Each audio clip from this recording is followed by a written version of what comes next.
Quando eu era adolescente, toda sexta-feira minha mãe saía do trabalho, buscava eu e meu irmão em casa e levava a gente na locadora. E aí a gente passava ali, sei lá, 10, 15 minutos vasculhando a sessão de lançamentos, via uma capa que chamava atenção e levava pra casa. E raramente isso gerava arrependimentos, porque eu não tinha muito repertório na época e as opções realmente eram mais limitadas. Meu sonho era quando eu ia pra uma livraria com a minha mãe, porque ela tinha uma regra, que era que livro era a única coisa que eu podia ganhar livremente. O restante das coisas eu tinha que fazer algum serviço em troca pra ganhar, tipo roupa, bijuteria, pintar o cabelo, o que quer que fosse. Mas livros, ela deixava eu comprar quantos eu quisesse. E, gente, eu fazia a festa sem nem ter ideia de quantos livros existiam no mundo que eu podia comprar. Mas eu tinha a coleção completa da Mary Ann Kiss, coitada da minha mãe que pagou por tudo isso em livro físico. E por que eu tô contando tudo isso? Porque na época era mais difícil consumir as coisas. Você tinha que ir na livraria comprar o livro, ou mesmo se, sei lá, você comprasse na Submarino, ia demorar pra chegar na sua casa. Você tinha que ter um DVD em casa pra assistir um filme, ou ir até a locadora buscar e torcer pra ter esse filme disponível. E ainda assim, parece que na época a gente tinha menos dificuldade de escolher o que a gente ia ver, o que a gente ia fazer, sabendo que a gente tinha meio que o mundo inteiro à disposição, e não só os streamings que agora mostram na nossa cara todas as opções que eles têm. Por que antes era tão fácil eu escolher o filme do sábado ou o livro do mês e hoje em dia a gente abre a Netflix e fica meia hora rolando nas opções ao invés de só assistir alguma coisa? E mais do que isso, e quando o filme que você tá a fim de ver não tá na Netflix, nem no Prime, nem na HBO Max, nem na Apple TV, nem em lugar nenhum, e aí você fica sem saber se você assiste, se você procura algum lugar pra alugar online, às vezes nem essa opção não existe, aí tem gente como eu que morre de preguiça de baixar pirata, enfim, a gente simplesmente desiste de assistir o filme. E o mais bizarro é que mesmo a gente pagando por esses filmes, séries, livros, eles não são nossos. O Kindle tá te emprestando esse livro para você ler por esse período, mas ele pode a qualquer momento sair do catálogo. A Netflix pode a qualquer momento mudar ali o catálogo dela também e você não vai mais ter esse filme à disposição. Você pode estar no meio de uma série e ela simplesmente sumir do streaming sem você nem ficar sabendo. Inclusive, eu fiquei doida quando eu descobri que no Kindle Unlimited não apenas você tem que perder o arquivo, o que é totalmente compreensível, né, já que depois você não tem mais assinatura, você não tem mais o arquivo, mas você perde a capa dele no seu Kindle, e aí se você quiser organizar o que você leu naquele ano no seu Kindle, você não consegue, porque aquela capa sumiu, é como se você nunca tivesse lido aquele livro. E você lembra todos os livros que você leu esse ano, todos os filmes que você viu, todas as séries que você maratonou, porque às vezes eu tenho que abrir os meus próprios destaques do Instagram e ficar olhando pra lembrar o que foi que eu consumi.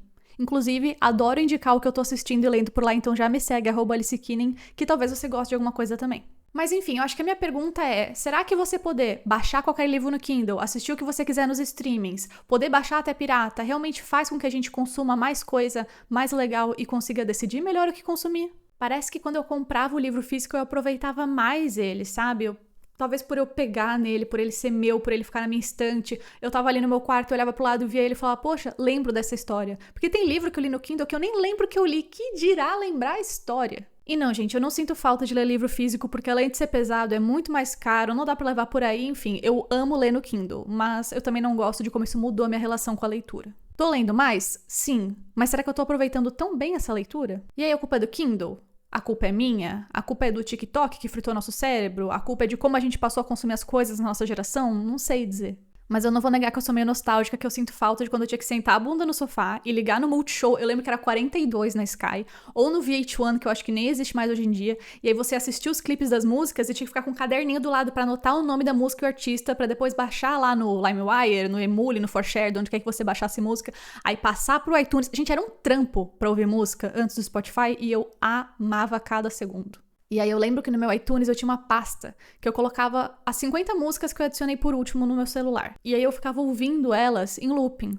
E aí isso fazia com que eu gravasse as músicas que foram recém-adicionadas no meu celular e com isso eu conseguisse sempre lembrar quais músicas eu tinha. Então às vezes eu tava de boa e pensava, nossa, agora eu quero ouvir tal música. E esse sentimento ainda existe em mim. É óbvio que ainda tem momentos em que eu tenho vontade de ouvir uma música específica. Só que eu não sei mais todas as músicas que eu tenho salva no meu Spotify.